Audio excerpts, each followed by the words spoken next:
concluded that we are too fantastic about the whole story, the heroes. We're too attached to the grandiosity of the story.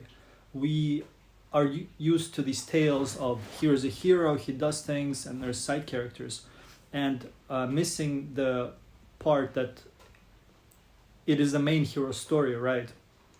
And that's why we watch movies and read books, because it's simple. There's good guy, bad guy, side characters. But as we know, to make something more juicy, you make these side characters deep. You make them interesting. You don't have to make them deep, but you have to make them realistic.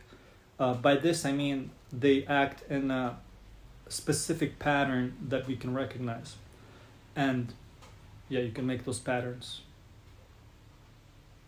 really interesting and deep as you want. Anyway, here's the advice to think about this, to get your mind in the right perspective. Think about this. So there's a family, and there's a smaller child and an older brother. Let's say they're 12 and 9 years old, or 12 and 10, whatever. The mother tells one day to the older child, hey, I need you to be nicer to your brother. Okay, what does that mean? What do you think this means? What does the character, the older brother, think that means? That is the question. And here's where I want you to think about it like this. There's different types of personality the older brother can have.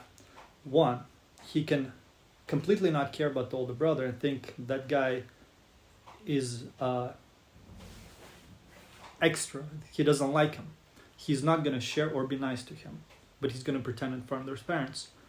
Two, the brother thinks, okay, I can be nicer to my brother means I'll try to watch out, maybe in his own way, protect him from trouble or share more, right? And there's another one, let's say he really cares about his mother and her opinion, and now he becomes helpful. And it can be two ways. It can be helpful, good bonding, or it can be helpful where the young brother goes, I need some more freedom, and that pushes him to be more independent. There's just 4 examples. You can come up with more. Where does the older brother now set the boundary? If the younger brother is fighting with somebody who he usually fights with, does the brother now go, hey, my mother asked me, to watch out for you, so I don't want you to fight. And the younger brother goes, man, I want to fight, it's fun.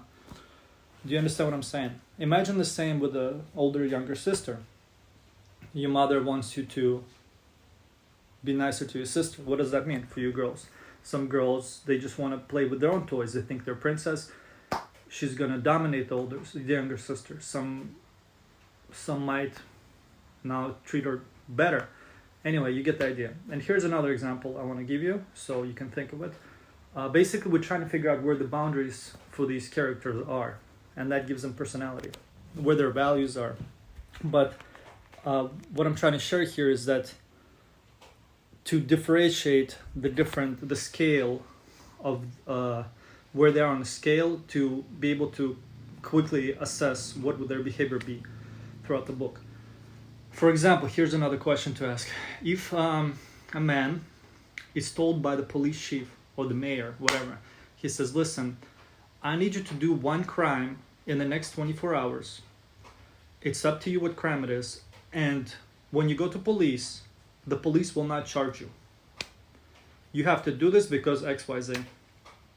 What is the crime this person commit? Do they go and do something silly? Do they go do something more serious? Do they go away and kill somebody? That gives you a range, right? This is, I can already feel, I don't want to think through all this, but it's your book, it's a story, you're always going to be thinking about your universe. So in your universe, it's good to ask this question to make it more believable. I hope this advice was useful. Bye-bye.